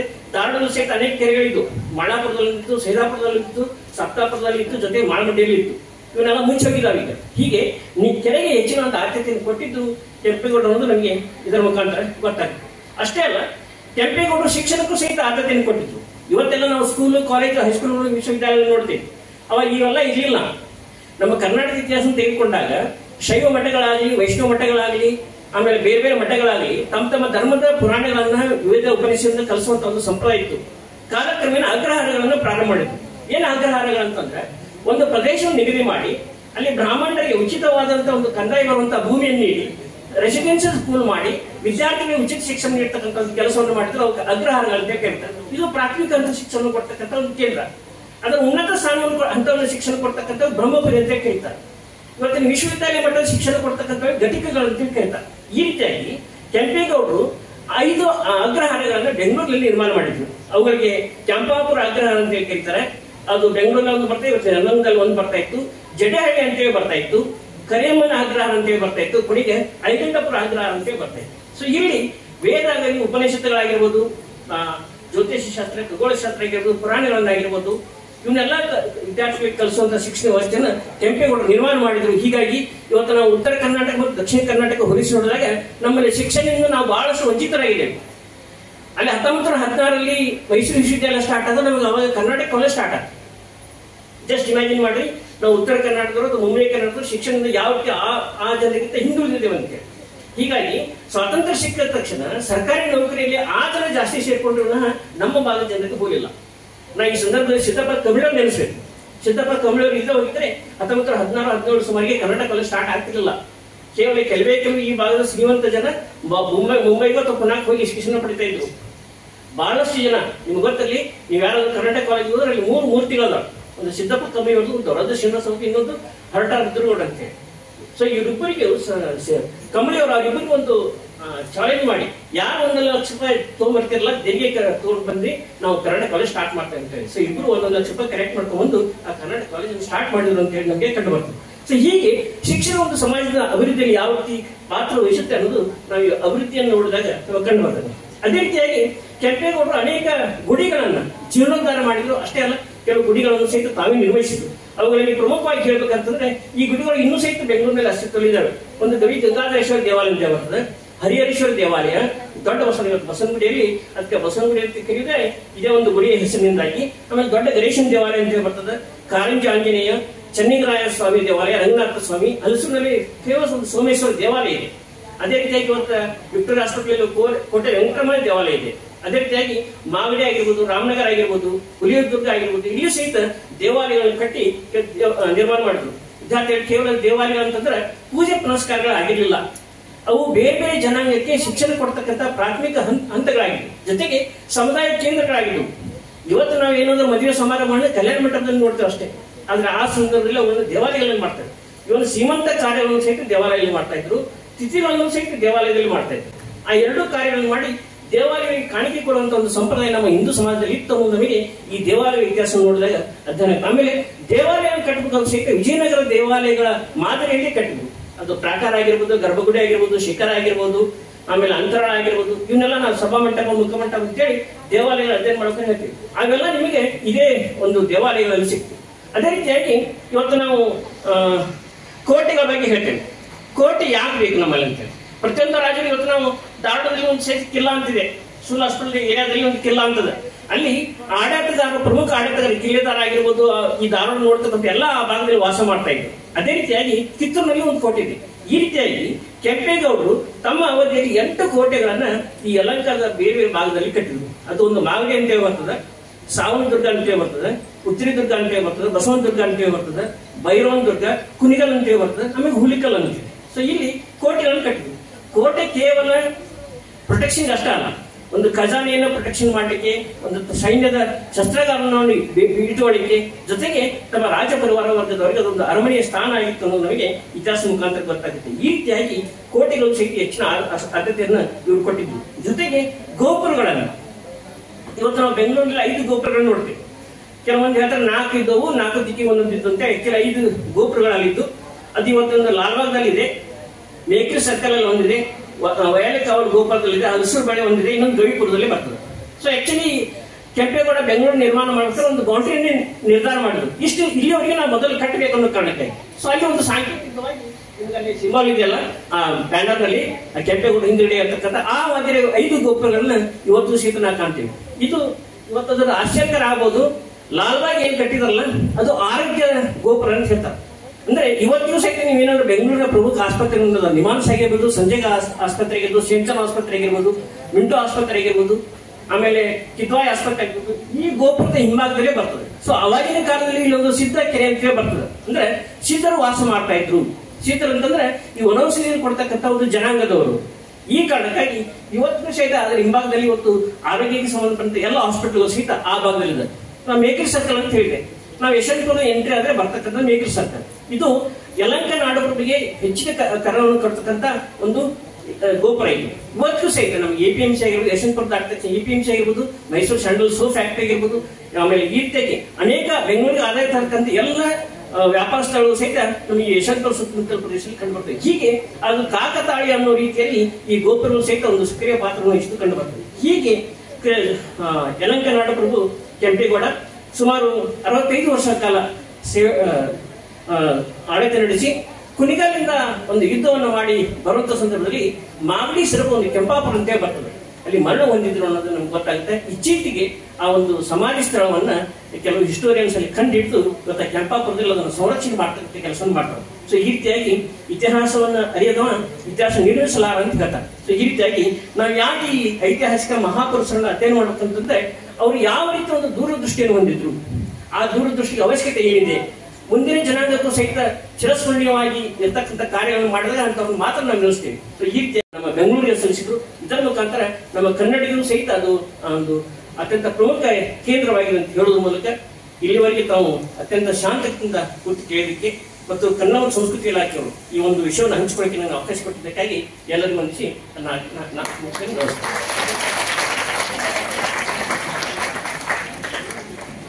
ಬೃಹತ್ ಆಡಳಿತವನ್ನ ಕೊಟ್ಟಂತ ಕಡಿಮೆ ಸಮಯದಲ್ಲಿ ಕಟ್ಟಿಕೊಟ್ರು, ವಿಸ್ತಾರವಾದಂತ ಮಾಹಿತಿಯನ್ನ ಹಂಚಿಕೊಂಡ್ರು. ನಿಜಕ್ಕೂ ಕೂಡ ತುಂಬಾ ಧನ್ಯವಾದಗಳು ಅಕ್ಕಿ ಸರ್ ಅವರಿಗೆ. ಇನ್ನು ಕಾರ್ಯಕ್ರಮವನ್ನ ಮುಂದುವರಿಸ್ತಾ ಬಂಧುಗಳೇ, ಈ ಎಲ್ಲ ವಿಶೇಷತೆಗಳ ಮಧ್ಯದಲ್ಲಿ ಒಂದು ವಿಶೇಷವಾದಂತ ವಿಚಾರವನ್ನು ಹಂಚ್ಕೊಳ್ಬೇಕು ಅಂತ ಬೆಕ್ಕೇರಿ ಸರ್ ಅವರು ಅವಾಗ್ಲಿಂದ ಹೇಳ್ತಾ ಇದ್ರು. ಏನಪ್ಪಾ ಅಂತಂದ್ರೆ, ಇವತ್ತಿನ ನಮ್ಮ ಕಾರ್ಯಕ್ರಮಕ್ಕೆ BGS ಬಾಲಗಂಗಾಧರ ಶಾಲೆ ವಿದ್ಯಾರ್ಥಿಗಳು ಆಗಮಿಸಿದ್ದಾರೆ. ಅವರಿಗೆ ತುಂಬ ಹೃದಯದ ಸ್ವಾಗತವನ್ನು ಬಯಸ್ತಾ ಇದ್ದೇವೆ, ಜೊತೆಗೆ ಧನ್ಯವಾದಗಳನ್ನು ಕೂಡ ಅರ್ಪಿಸ್ತಾ ಇದ್ದೇವೆ. ಜೊತೆಗೆ ಕೆಂಪೇಗೌಡರ ಕುರಿತಾದಂತ ಮಾಹಿತಿ ಎಲ್ಲಾ ಮಕ್ಕಳಿಗೂ ಇರ್ಲಿ, ಆ ಜಾಗೃತಿ ಇರ್ಲಿ ಅನ್ನುವಂತ ಕಾರಣಕ್ಕಾಗಿ ಎಲ್ಲ ತಾಲೂಕು ಮಟ್ಟದಲ್ಲಿ ಎಲ್ಲ ಮಕ್ಕಳಿಗೆ ಒಂದು ಭಾಷಣ ಸ್ಪರ್ಧೆ, ಆಶುಭಾಷಣ ಸ್ಪರ್ಧೆ, ಚಿತ್ರಕಲಾ ಸ್ಪರ್ಧೆಗಳನ್ನ ಏರ್ಪಡಿಸಲಾಗಿತ್ತು ಶಿಕ್ಷಣ ಇಲಾಖೆ ವತಿಯಿಂದ. ಹೌದು, ಆ ಎಲ್ಲ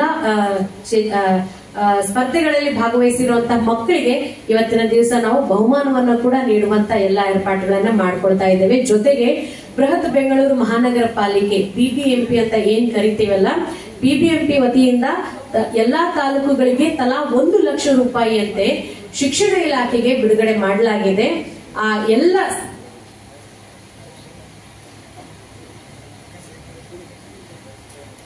ಎಲ್ಲಾ ಸಾಧ್ಯತೆಗಳನ್ನ ವೇದಿಕೆ ಮೇಲೆ ನೋಡ್ಲಾಗುತ್ತೆ ಬಂಧುಗಳೇ. ದಯವಿಟ್ಟು ನಿಮ್ಮೆಲ್ಲರ ಸಹಕಾರ ಇರಲಿ. ಜೊತೆಗೆ ಹಸಿದ ಹೊಟ್ಟೆಗೆ ಒಂದಷ್ಟು ಉಪಹಾರವನ್ನು ಕೂಡ ನಾವಿಲ್ಲಿ ಮಾಡಿದ್ದೇವೆ. ಜ್ಞಾನವನ್ನ ಹೆಚ್ಚಿಸ್ತಾ ಹೋದ್ರೆ ಹೊಟ್ಟೆ ಖಾಲಿ ಇದ್ರೆ ನಡೆಯಲ್ಲ. ಹೂ ಅಂತಾರ ಮಕ್ಕಳು. ಖಂಡಿತವಾಗ್ಲು ಈಗ ಮುದ್ದಾದ ಮಕ್ಕಳಿಂದ ಒಂದು ಗೀತೆಯನ್ನ ಕೇಳೋಣ. ನಂತರದಲ್ಲಿ ಮತ್ತೆ ವೇದಿಕೆಯಲ್ಲಿ ಒಂದಷ್ಟು ಸಂಪನ್ಮೂಲ ವ್ಯಕ್ತಿಗಳಿಂದ ಮಾತುಗಳನ್ನ ಕೇಳೋಣ. ಅಕ್ಕಿ ಸರ್ ಅವರು ಒಂದು ಪುಸ್ತಕವನ್ನು ಕೂಡ ಕೊಟ್ಟರು. ಧನ್ಯವಾದಗಳು ಸರ್. ಆದ್ಮೇಲೆ ನೀವೆಲ್ಲ ಮುದ್ದು ವಿದ್ಯಾರ್ಥಿಗಳು ಒಂದ್ ಸ್ವಲ್ಪ ಸಮಯ ಕಳಿಬೇಕು ಅಂತ ಫೋನ್ ಹಿಂಗ್ ಹಿಡ್ಕೊಂಡು ಕೂತಾಗ ಯೂಟ್ಯೂಬ್ ಅಲ್ಲಿ, ಇನ್ಸ್ಟಾಗ್ರಾಮ್ ಅಲ್ಲಿ ರೀಲ್ಸ್ ನೋಡ್ತಾ ಇರ್ತಿರಲ್ಲ, ಅವಾಗ IAS IPS ಆಫೀಸರ್ ಬಂದಾಗ ನಾನು ದೊಡ್ಡವರಾದ್ಮೇಲೆ ಹಿಂಗ ಆಗ್ಬೇಕು, ನಾವು ದೊಡ್ಡವರಾದ್ಮೇಲೆ ಹಿಂಗ ಆಗ್ಬೇಕು ಅಂತ ಅನ್ಸುತ್ತಲ್ಲ, ಒಂದೇನೋ ರೋಮಾಂಚನ ಆಗುತ್ತಲ್ಲ. ಅಂತ ದಕ್ಷ ಅಧಿಕಾರಿಗಳು ಅಪಾರವಾದಂತ ಜ್ಞಾನವನ್ನ ಹೊಂದಿದ್ದಾರೆ. ಎಷ್ಟೇ ದೊಡ್ಡ ಸ್ಥಾನದಲ್ಲಿ ಎತ್ತರದಲ್ಲಿ ಇದ್ರು ಕೂಡ ತುಂಬಾ ಸರಳತೆಯನ್ನ ಅಪ್ಪಿಕೊಂಡಂತ ಶ್ರೀಮತಿ ಗೀತಾ ಮೇಡಮ್ ಅವರು ಧಾರವಾಡ ಜಿಲ್ಲೆ ವಿದ್ಯಾಕಾಶಿ ಧಾರವಾಡ ಜಿಲ್ಲೆಯ ಅಪರ ಜಿಲ್ಲಾಧಿಕಾರಿಗಳಾಗಿ ಸೇವೆಯನ್ನ ಸಲ್ಲಿಸ್ತಾ ಇದ್ದಾರೆ. ಅವರು ಬಹಳಷ್ಟು ಅಭಿಮಾನದಿಂದ ವಿದ್ಯಾರ್ಥಿಗಳೊಟ್ಟಿಗೆ ಒಂದಷ್ಟು ಸಮಯವನ್ನ ಹಂಚಿಕೊಳ್ತಾ ಈಗ ಮಾತನಾಡ್ತಾ ಇದ್ದಾರೆ. ಎಷ್ಟು ಸಾಧ್ಯ ಆಗುತ್ತೋ ಅಷ್ಟು ಪ್ರೀತಿಯ ಅಭಿಮಾನದ ಗಟ್ಟಿ ಚಪ್ಪಾಳೆಯನ್ನ ತಟ್ಟಿ ಅವರನ್ನ ಬರ್ಮಾಡ್ಕೊಳ್ಳಿ.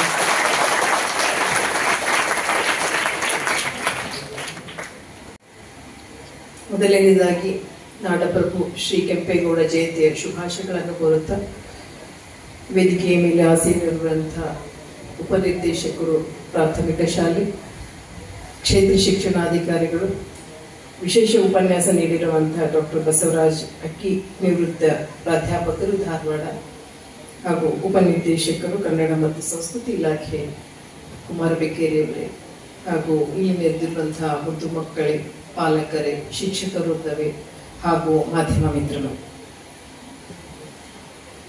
ನಾವು ಸ್ಕೂಲ್ ಕಲಿಬೇಕಾದ್ರೆ ಪ್ರತಿಯೊಬ್ಬರಿಗೂ ಒಂದು ಕನಸಿರುತ್ತೆ. ಆ ಕನಸಿನ ರೂವಾರಿ ತಂದೆ ತಾಯಿಗಳಿರಬಹುದು, ಅಥವಾ ನಮ್ಮ ಶಿಕ್ಷಕರಿರಬಹುದು, ಅಥವಾ ನಮ್ಮ ಸುತ್ತಮುತ್ತಲಿರುವಂತಹ ಪರಿಸರವಿರಬಹುದು. ನಾವು ಯಾವ ಪರಿಸರದಲ್ಲಿ, ಯಾವ ಮನೆತನದಲ್ಲಿ, ಎಂಥ ಸಂದರ್ಭದಲ್ಲಿ ನಾವು ಹುಟ್ಟಿ ಬೆಳೆದಿ ಬಂದಿರ್ತೀವಲ್ಲ, ಅದೇ ನಮಗೆ ಒಂದು ಪೋಷಕಾಂಶ ಆಗುತ್ತೆ, ಒಂದು ಗೊಬ್ಬರ ಆಗ್ತೈತಿ. ಪ್ರತಿಯೊಬ್ಬ ವ್ಯಕ್ತಿ ತನ್ನ ಯಶಸ್ವಿ ಜೀವನವನ್ನ ನಾವು ಹಿಂದೆ ಪುಟದೆರೆದು ನೋಡ್ಲಾಗಿ ಅವರ ಅಗಾಧವಾದಂತಹ ಪರಿಶ್ರಮವನ್ನು ನಾವು ಕಾಣ್ತೀವಿ. ನಾವು ವರ್ಷದಲ್ಲಿ 35ರಿಂದ 38 ಜಯಂತಿಗಳನ್ನು ಆಚರಿಸ್ತೀವಿ. ಅನೇಕರು ಬಸವಣ್ಣನ ಕಾಲಿನ ವಚನ ಸಾಹಿತ್ಯದ ಭಾಗವಾದರೆ ಕೆಂಪೇಗೌಡರು ನಮ್ಮ ಬೆಂಗಳೂರು ನಗರದ ನಿರ್ಮಾತು. ಕೆಂಪೇಗೌಡರ ಬಗ್ಗೆ ವಿಚಾರ ಮಾಡಲಾಗಿ ಸವಿಸ್ತರವಾಗಿ ನಮ್ಮ ಉಪನ್ಯಾಸಕರು ಕೆಂಪೇಗೌಡರ ಬಗ್ಗೆ ತಿಳಿಸಿದ್ದಾರೆ. ಆದರೆ ಒಂದೆರಡು ವಿಷಯಗಳನ್ನ ನಾನು ನಿಮಗೆ ತಿಳಿಸ್ಲಿಕ್ಕೆ ಇಚ್ಛೆ ಪಡ್ತೇನೆ. ಮಹಾತ್ಮ ಗಾಂಧಿ ಅವರು ತಂದೆಯ ಜೊತೆಗೆ 2 ನಾಟಕ ನೋಡ್ಲಿಕ್ಕೆ ಹೋದಾಗ ಅವರ ಮನಸ್ಸು ಸಾಕಷ್ಟು ಪರಿಶುದ್ಧಗೊಳ್ತಿದೆ. ಸುಳ್ಳು ಹೇಳ್ಬಾರ್ದು ಅಂತ ಹೇಳಿ ಹರಿಶ್ಚಂದ್ರ ನಾಟಕ ನೋಡುವಾಗ ತಿಳಿಯಿತು. ಹಾಗೆ ಕೆಂಪೇಗೌಡರು 1515ರಲ್ಲಿ 5 ವರ್ಷದವರಿದ್ದಾಗ, ಯಾಕಂದ್ರೆ ನಾವು ನಿಖರವಾಗಿ ಈ ಐತಿಹಾಸಿಕ ಪುರುಷರ ಜನ್ಮ ದಿನಾಂಕ, ಅವರು ಸಾಧನೆ ಮಾಡಿದ ದಿನಾಂಕಗಳನ್ನ ನಾವು ಕಂಪೇರಿಟಿವ್ ಸ್ಟಡಿ ಮಾಡಿ ಒಂದು ದಿನಾಂಕಕ್ಕೆ ಬಂದಿರುತ್ತೀವಿ. ಹೆಚ್ಚು ಕಡಿಮೆ 1515ರಲ್ಲಿ ಅವರು ಒಂದು 5 ವರ್ಷ ವಯಸ್ಸಿನವರಿದ್ದಾಗ ತಂದೆಯ ಜೊತೆಗೆ ಹಂಪಿಗೆ ಬರ್ತಾರೆ. ಯಾಕಂದ್ರೆ ವಿಜಯನಗರ ಸಾಮ್ರಾಜ್ಯದ ಸಾಮಂತ ಅರಸರಾಗಿದ್ದಂತ ಇವರ ತಂದೆ ವಿಜಯನಗರದ ಅರಸ ಕೃಷ್ಣದೇವರಾಯ ಸಾಕಷ್ಟು ರಾಜ್ಯವನ್ನ ವಿಸ್ತರಿಸಿ ದಸರಾ ಹಬ್ಬವನ್ನ ವಿಜೃಂಭಿಸುವ ಸಮಯದಲ್ಲಿ ಕೆಂಪೇಗೌಡರು ಮತ್ತೆ ಅವರ ತಂದೆ ಒಂದು ಈ ಆಚರಣೆಯ ಸಂದರ್ಭದಲ್ಲಿ ಭಾಗಿಯಾಗ್ತಾರೆ. ನನಗನ್ಸುತ್ತೆ ಆ ಮಗುವಿಗೆ ಆ ಸಣ್ಣ ವಯಸ್ಸಿನಲ್ಲಿ ಈ ಒಂದು ಬೃಹದಾಕಾರವಾದಂತಹ ಕನಸಿತ್ತು ಅಂತ ಹೇಳಿ ಈ ಒಂದು ಸಂದರ್ಭದಲ್ಲಿ ಆಗಿರಬಹುದು ಅಂತ ನನ್ನ ಭಾವನೆ. ಹಾಗೆ ನಾವು ಮಕ್ಕಳಿಗೆ ಏನ್ ಮಾಡ್ಬೇಕು, ನಾನು ಈಗೆಲ್ಲ ನನಗೆ 2 BOಗಳಿದ್ದಾರೆ, DDP ಇದ್ದಾರೆ. ಹೋದ ವರ್ಷ ವಿದ್ಯಾಕಾಶಿ ಅಂತ ಹೇಳಿ ಸಾಕಷ್ಟು ಪ್ರಯತ್ನ ಪಟ್ಟು ನಮ್ಮ ಜಿಲ್ಲಾಧಿಕಾರಿಗಳ ನೇತೃತ್ವದಲ್ಲಿ ನಾವು SSLC ಮತ್ತೆ PUC ಫಲಿತಾಂಶವನ್ನು ಹೆಚ್ಚಿನ ಪ್ರಮಾಣದಲ್ಲಿ ಮಾಡಬೇಕು ಅಂತ ಹೇಳಿ ಸತತ ಪ್ರಯತ್ನ ಮಾಡಿ ಒಂದು ಹಂತದಲ್ಲಿ ಒಂದು ಚಾಲೆಂಜ್ ಬಂದಾಗ ಅದನ್ನ ಹಿನ್ನೋಟವಾಗಿ ವಿಚಾರಿಸಲಾಗಿ ಏನ್ ಕಾರಣ, ಈ ಒಂದು ವಿಫಲತೆಯ ಕಾರಣ ಏನು ಅಂತ ಹೆಕ್ಕಿ ನೋಡಲಾಗಿ ಕಂಡು ಬಂದಿದ್ದು ಅನೇಕ ಮಕ್ಕಳು ಇನ್ನೂ ಸಹ ಈ ಪ್ರಾಥಮಿಕ ಶಾಲೆಯಲ್ಲಿ ಏನು ನಾವು ಬೇಸಿಕ್ಸ್ ಅನ್ನ ಕಲಿಬೇಕು ಅದರಲ್ಲಿ ಇನ್ನೂ ಹಿಂದೆಳೆ ಉಳಿದಿದ್ದಾರೆ ಅಂತ. ಅದಕ್ಕೋಸ್ಕರ ಇಷ್ಟೊಂದು ಮಕ್ಕಳಿದ್ದೀವಿ ನಾವು. ತಮ್ಮೆಲ್ಲರಲ್ಲಿ ಒಂದು ವಿನಂತಿ, ಮತ್ತೆ DDP ಅವರಿಗೆ BOಗಳಿಗೆ ನಾವು ರಿಕ್ವೆಸ್ಟ್ ಮಾಡ್ತೀವಿ, ನಮ್ಮ ಫೌಂಡೇಶನ್ ಸ್ಟ್ರಾಂಗ್ ಇರದೇ ಇದ್ರಂದ್ರೆ ಖಂಡಿತ ನಾವು ಯಾವುದೇ ಕಾರಣಕ್ಕೆ ಮುಂದೆ ಹೋಗ್ಲಿಕ್ಕೆ ಕಷ್ಟ ಆಗುತ್ತೆ. ನಾವು PUC ಎಕ್ಸಾಮ್ ನೋಡಿದ್ರೆ 3 ಅಟೆಂಪ್ಟ್ಸ್ ಕೊಡ್ತೀವಿ. ಫಸ್ಟ್ ಸಲ ಫೇಲ್ ಆದ್ರೆ 2ನೇ ಪರೀಕ್ಷೆ, 2ನೇ ಪರೀಕ್ಷೆ ಫೇಲ್ ಆದ್ರೆ 3ನೇ ಪರೀಕ್ಷೆ. ಯಾಕೆ ಫೇಲ್ ಆಗ್ಬೇಕು? ಇವತ್ತಿನ ದಿವಸ ನಮ್ಗೆ ಸರ್ಕಾರ ಮಟ್ಟದಲ್ಲಿ ಎಲ್ಲ ಸವಲತ್ತುಗಳಿದ್ದಾವ, ಯೂನಿಫಾರ್ಮ್ ಇದ್ದಾವೆ, ಆಯ್ತು ಮಕ್ಕಳಿಗೆ ಮನೆಗೆ ಊಟಕ್ಕೆ ಹೋಗ್ಬೇಕು, ದುಡಿಲಿಕ್ಕೆ ತಂದೆ ತಾಯಿ ಹೋದಾಗ ಅವರಿಗೆ ಮಧ್ಯಾಹ್ನ ಊಟದ ತೊಂದರೆ ಆಗುತ್ತೆ ಅಂತ ಮಧ್ಯಾಹ್ನ ಊಟ, ಹಾಲು, ಮೊಟ್ಟೆ, ಯೂನಿಫಾರ್ಮ್, ಪುಸ್ತಕ ಎಲ್ಲ ಕೊಡ್ತೀವಿ, ಶೂಸ್ ಕೊಡ್ತೀವಿ, ಬೈಸಿಕಲ್ ಎಲ್ಲ ಕೊಟ್ಟಾಯ್ತು. ಓದ್ಲಿಕ್ಕೆ ಕಷ್ಟ. ಅದಕ್ಕೆ ನಮ್ಮಲ್ಲಿ ಜಿಲ್ಲಾಡಳಿತದಿಂದ, ರಾಜ್ಯ ಸರ್ಕಾರದಿಂದ ಸಾಕಷ್ಟು ಪ್ರಯತ್ನಗಳಾಗ್ತಾ ಇದ್ದಾವೆ.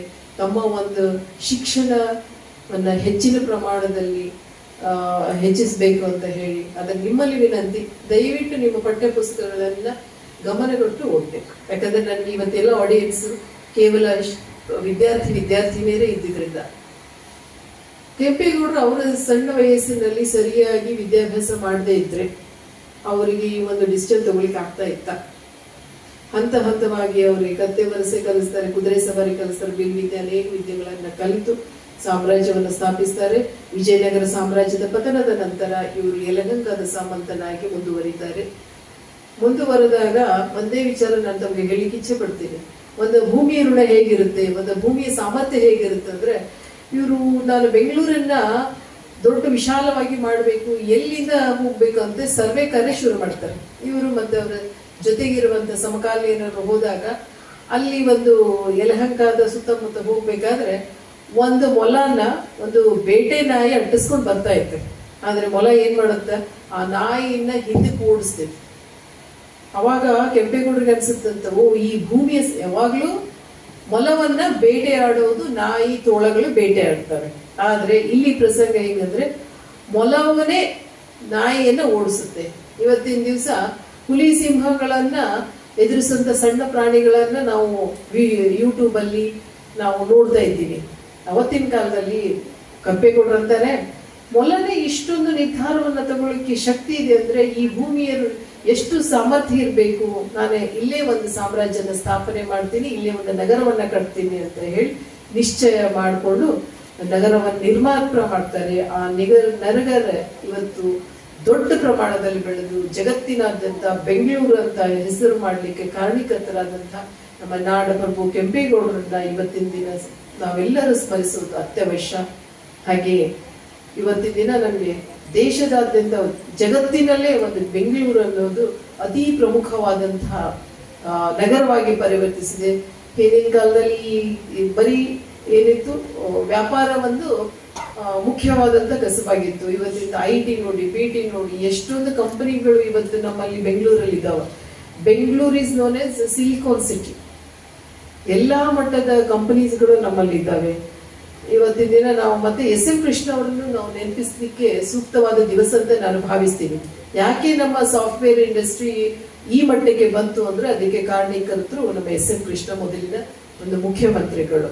ಹೀಗೆ ನಾವು ಪ್ರತಿಯೊಂದು ದೇಶದ ಅಭಿವೃದ್ಧಿಗೆ, ನಗರದ ಅಭಿವೃದ್ಧಿಗೆ, ರಾಜ್ಯದ ಅಭಿವೃದ್ಧಿಗೆ ಅನೇಕ ಪುರುಷರು ಕಾರಣೀಕರ್ತರಾಗ್ತಾರೆ. ಅಂತಹ ಒಂದು ನಗರವನ್ನ ನಿರ್ಮಾಣ ಮಾಡಿ ನಮ್ಮೆಲ್ಲರಿಗೆ ಇವತ್ತಿನ ದಿವಸ ಇಷ್ಟೊಂದು ಸವಲತ್ತುಗಳನ್ನ ನೀಡಿದಂತ ಕೆಂಪೇಗೌಡರನ್ನ ಮತ್ತೊಮ್ಮೆ ನೆನೆಸ್ತಾ, ಅವರು ಸಾಧಿಸಿದಂತಹ, ಅವರು ಜಯಿಸಿದಂತವನ್ನ ನಾವು ನೆನಪಿಸಿಕೊಂಡು ಇವತ್ತಿನ ದಿನ ನಮ್ಮೆಲ್ಲ ಮಕ್ಕಳಿಗೆ ಅದು ಒಂದು ದಾರಿದೀಪ ಆಗಲಿ ಅಂತ ಹೇಳಿ ಮತ್ತೊಮ್ಮೆ ತಮ್ಮೆಲ್ಲರಿಗೂ ಕೆಂಪೇಗೌಡ ಜಯಂತಿಯ ಶುಭಾಶಯಗಳನ್ನ ಕೋರುತ್ತಾ ನನ್ನ 2 ಮಾತುಗಳನ್ನು ಮುಗಿಸ್ತೀನಿ. ಧನ್ಯವಾದ. ಇಷ್ಟೊತ್ತು ನಮಗೆ ಸಮಯ ಕೊಟ್ರಲ್ಲ, ಅದಕ್ಕೆ ನಮ್ಮ ಸಂಸ್ಕೃತಿ ಇಲಾಖೆ ವತಿಯಿಂದ ಅನಂತ ಧನ್ಯವಾದಗಳನ್ನ ಸಲ್ಲಿಸ್ತಾ ಇದ್ದೇವೆ. ಬಂದಂತ ಎಲ್ಲ ಸಂಪನ್ಮೂಲ ವ್ಯಕ್ತಿಗಳಿಗೆ ಧನ್ಯವಾದಗಳನ್ನು ಸಲ್ಲಿಸ್ತಾ ಇದ್ದೇವೆ. ಎಲ್ಲ ಗುರುಗಳಿಗೆ ಧನ್ಯವಾದಗಳನ್ನು ಸಲ್ಲಿಸ್ತಾ ಇದ್ದೇವೆ. ಎಲ್ಲ ಮುದ್ದು ವಿದ್ಯಾರ್ಥಿನಿಯರಿಗೆ ಧನ್ಯವಾದಗಳನ್ನ ಸಲ್ಲಿಸುತ್ತಾ ಎಲ್ಲರೂ ಉಪಹಾರವನ್ನ ತೆಗೆದುಕೊಳ್ಳಬೇಕು. ಜೊತೆಗೆ ನಿಮ್ಮ ಭವಿಷ್ಯ ಉಜ್ವಲವಾಗಿರಲಿ ಅಂತ ನಾವು ಕೂಡ ಹಾರೈಸ್ತೇವೆ. ಬಂದದಕ್ಕಾಗಿ ಅನಂತ ಕೋಟಿ ಪ್ರಣಾಮಗಳು. ಸರ್ವೇ ಜನ ಸುಖಿನೋ ಭವಂತು. ಶುಭ ದಿನ. ಧನ್ಯವಾದಗಳು.